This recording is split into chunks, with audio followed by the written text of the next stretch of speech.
tidak akan mengerti alur ceritanya dengan baik. Admin sendiri harus mengulang sampai 2 kali untuk memahami ceritanya secara keseluruhan. Mungkin ada sebagian dari kalian yang tidak mengerti karena tidak mendengarkan spoiler yang admin berikan di video-video sebelumnya. Sebenarnya dengan mengetahui cerita Boruto di episode selanjutnya, kalian jadi bisa lebih menikmati alur ceritanya. Berikut ini admin sudah merangkum beberapa fakta menarik yang ada di episode kali ini. Fakta menarik yang pertama adalah Boruto akhirnya benar-benar melihat sisi gelap kehidupan. Rasanya kalau dipikir-pikir, Boruto sudah mengalami berbagai macam masalah selama ceritanya berlangsung. Tapi admin berpikir kalau episode ini adalah episode yang benar-benar menunjukkan kondisi lain dari dunia dia saat ini. Selama ini, Boruto hanya melihat kondisi di mana semua orang bisa hidup dengan cara yang lebih baik. Tidak ada yang mati karena kelaparan, dan tidak ada anak kecil yang menggunakan cara-cara kotor untuk bisa bertahan hidup. Tapi kali ini, setelah organisasi Kara mulai bergerak di Boruto, akhirnya Boruto ditunjukkan kondisi yang berbeda dari sebelumnya.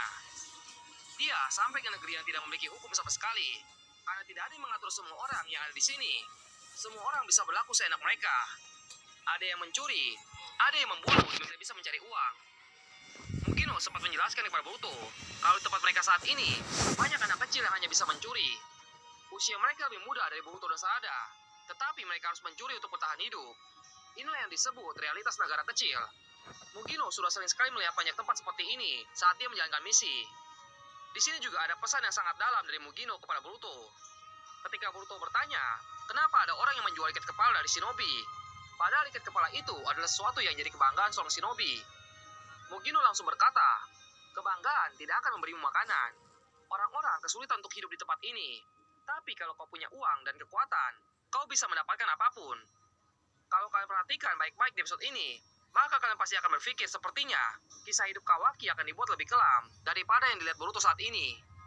Mungkin yang dilihat Boruto saat ini hanya sebagian kecil dari sisi gelap dunia. Dia tidak pernah tahu kalau ada seorang anak yang bahkan tidak dipedulikan oleh ayahnya sendiri. Dan inilah Kawaki. Dia hidup tanpa kasih sayang dari orang tuanya. Orang tuanya justru malah menjual Kawaki pada organisasi Kara. Fakta menarik yang kedua adalah munculnya benda-benda misterius. Setelah menonton episode ini, ada 2 benda misterius yang membuat admin cukup penasaran. Benda misterius yang pertama adalah kapal udara. Mungkin beberapa di antara kalian pasti sudah berpikir kalau kapal ini mengingatkan kita kepada kapal Kara yang jatuh di perbatasan negara api. Admin awalnya berpikir mungkin ini adalah kapalnya Kawaki yang akan jatuh di perbatasan negara api. Tapi setelah admin cek kembali di manga Boruto, ternyata bentuk kapalnya berbeda dengan kapal yang ada di episode ini. Tapi tidak menutup kemungkinan kalau desain kapal yang ada di manga dengan desain kapal yang ada di anime akan berbeda.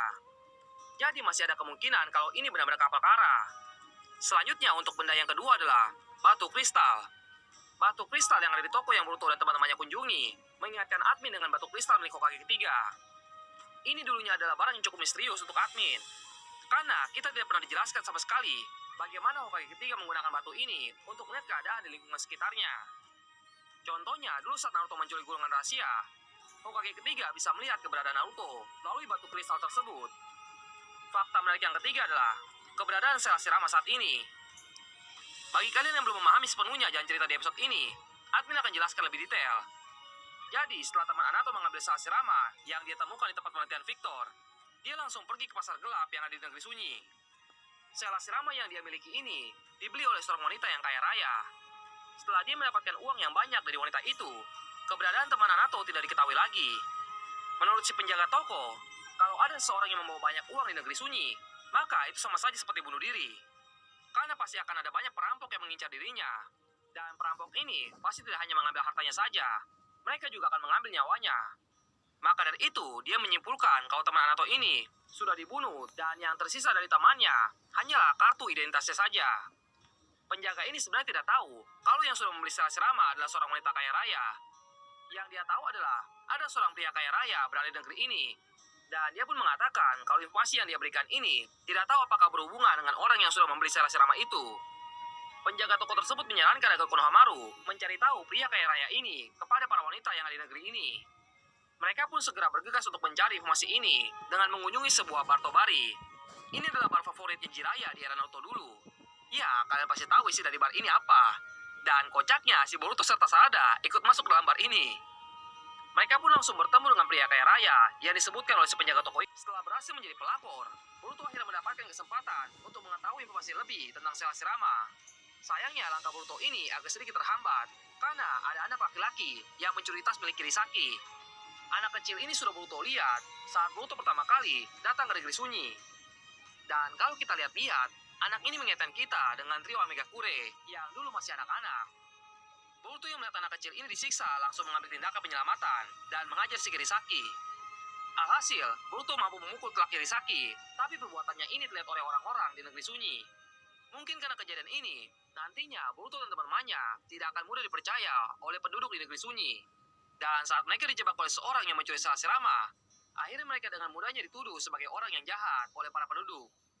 Kirisaki yang sudah mereka tangkap akhirnya memberitahu alasan kenapa dia berada di negeri sunyi. Ternyata dia dipanggil oleh seorang karena dia memiliki pengetahuan tentang Selasirama. Dia berpikir jika kemampuannya ini digunakan oleh orang lain, maka dia akan mendapatkan bayaran yang setimpal. Maka dari itu dia mengatakan kepada para gadis kalau dia adalah orang yang kaya raya. Kirisaki mengatakan dia tidak tahu siapa orang yang sudah memanggilnya. Yang dia tahu, dia hanya disuruh bertemu dengan seorang di jembatan Hinode besok jam 6 pagi. Setelah mengetahui hal ini, mereka memutuskan untuk tetap menahan Kirisaki. Dan mereka memutuskan juga untuk menyamar menjadi Kirisaki dan bertemu dengan orang yang sudah memanggil Kirisaki. Agar rencana ini berjalan dengan mulus, Konohamaru membuat sebuah rencana. Dia dan Boruto akan bertemu dengan orang misterius itu. Lalu Sarada dan Mugino akan mengawasi mereka dari kejauhan. Dengan kemampuan Sharingan yang dimiliki oleh Sarada, Konohamaru yakin kalau Sarada bisa mengikuti pergerakan musuh dengan Sharingannya. Keesokan harinya mereka langsung bergerak dan menjalankan semuanya sesuai rencana. Mereka pun akhirnya bertemu dengan sosok pria kecil yang usianya sudah tua. Pria ini mengaku sebagai pelayan dari majikannya yang sudah memanggil Kirisaki. Dia mengatakan, majikannya yang cantik tidak akan cocok untuk datang ke tempat ini. Kecantikan majikannya bahkan bisa membuat bunga-bunga indah merasa malu. Majikannya adalah harapan hatinya. Kita masih belum tahu siapa sosok wanita yang menjadi majikan dari orang tua ini. Tapi yang paling menarik di akhir episode ini adalah, ternyata si patua ini sudah menggunakan Selasirama ke dalam tubuhnya sendiri. Dan dia melakukan hal ini hanya untuk memastikan apakah orang yang dia temui adalah Kirisaki atau hanya orang lain yang ingin mendapatkan informasi tentang Selasirama. Sepertinya cara seperti ini hanya akan digunakan oleh orang-orang yang tidak memiliki kekuatan jika harus berhadapan dengan seorang shinobi yang lebih kuat. Jadi kemungkinan si patua ini hanya dimanfaatkan untuk membawa Kirisaki yang asli. Dan kalian tidak boleh melupakan 4 saudara kembar ini. 4 orang inilah yang akan membuat Boruto dan teman-temannya dituduh sebagai orang jahat di negeri sunyi. Untuk spoiler episode 161, admin tidak akan sebutkan di video kali ini, karena kalian bisa mengetahuinya dengan jelas di video sebelumnya.